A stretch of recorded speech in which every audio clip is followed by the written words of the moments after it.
il nous faut repenser l'histoire des techniques. Car, au fond, que savons-nous de l'histoire des techniques?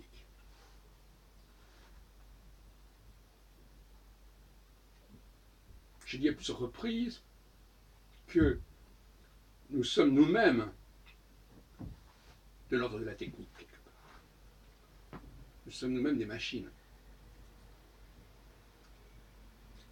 Et donc, dans l'histoire des techniques, il faudrait inclure l'histoire de l'humanité et pas seulement l'histoire de ce que l'humanité peut produire sur le plan technique. Donc là, il y a une erreur épistémologique grave. On nous parle de changement. Mais pour pouvoir changer, encore faut-il savoir qui on est. Si on ne sait pas d'où l'on part, mais seulement où l'on veut aller, il y a un problème. D'ailleurs, bien en général, vouloir est souvent antinomique avec l'idée de savoir. Pas besoin de savoir, il suffit de vouloir.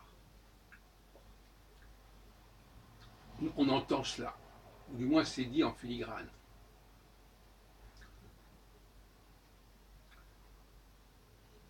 L'histoire des techniques pose le problème de l'astrologie, ce qui est le grand point aveugle de notre civilisation de ce début du XXIe siècle. Avec d'un côté des astrologues qui ne sont pas audibles quelque part, et d'autre part des philosophes, des anthropologues, des scientifiques qui n'ont rien à dire de très pertinent sur la psychologie qui sous-tend notre humanité. Et par conséquent, on revient à la question de l'histoire des techniques, qui ne sont pas en mesure de dire si l'humanité est un objet technique ou pas. Et si elle est un objet technique, eh bien, il faut qu'il y ait quelqu'un qui l'ait créé. La notion de création ne fait sens que si l'objet est créé, si un objet est créé. Donc, reconnaître que nous sommes de l'ordre de la technique, c'est reconnaître, au fond, l'existence de Dieu, d'une certaine idée de Dieu. C'est pourquoi les religions continuent à exister aujourd'hui, et pourquoi le fossé entre religion et science et technique se perpétue. C'est tout simplement parce que les religions sont encore porteuses, subconsciemment, d'une information concernant l'histoire de l'humanité qui n'est pas encore conscientisée par la technoscience. Et par conséquent, au fond, la religion serait une contribution à l'histoire des techniques. Puisque le premier chapitre de la Genèse commence par l'idée d'une création. Et qui dit création dit technique. La science, en tant que telle, n'est pas de l'ordre de la création. Ce qui est de la création, c'est ce qui est fabriqué.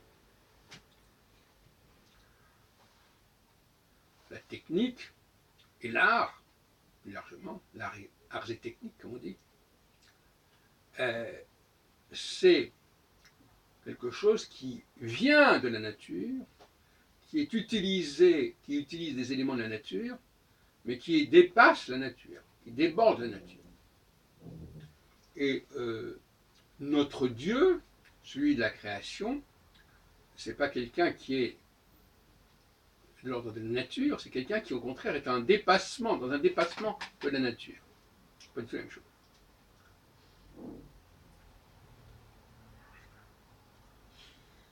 Par conséquent,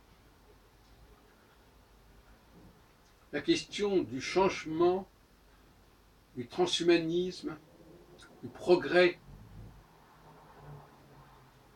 ne fait guère sens dès lors que on ne sait pas d'où l'on part. Alors effectivement, il peut y avoir un phénomène de mimétisme. Les femmes, par exemple, les étrangers, tous ceux qui sont dans un processus de changement, qui veulent le changement, qui veulent changer leurs conditions, sont bien évidemment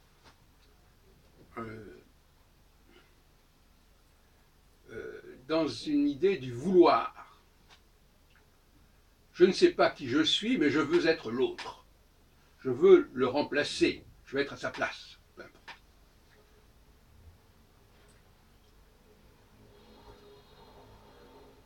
Et puis il y a ceux qui sont pas dans la volonté d'être l'autre, mais d'être soi-même. C'est pas du tout la même chose. Alors, prendre conscience que nous sommes créés, ça veut dire que nous ne sommes pas dans l'erreur de la nature. Nous sommes issus de matériaux, d'éléments de la nature, mais nous sommes quelque chose d'autre que la nature. Nous sommes même, comme dirait Vercors, des animaux dénaturés.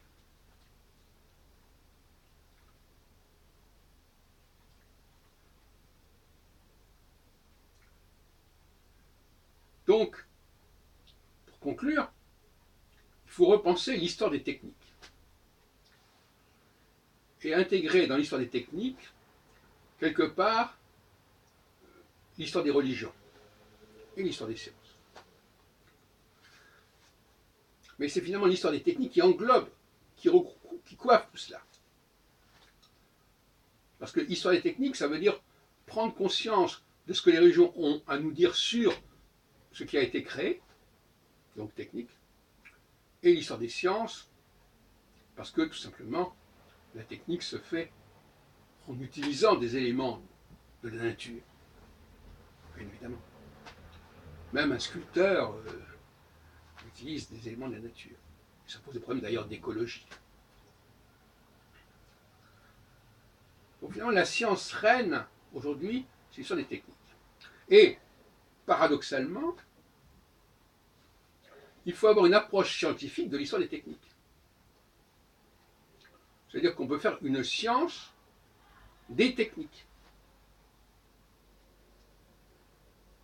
Décrire le processus des techniques, c'est une activité scientifique. Mais ce n'est pas, la science n'est pas seulement limitée à la description de la nature. Elle englobe aussi tout ce que les hommes ont fait de cette nature. C'est là que le mot science devient complexe. La science, c'est la conscience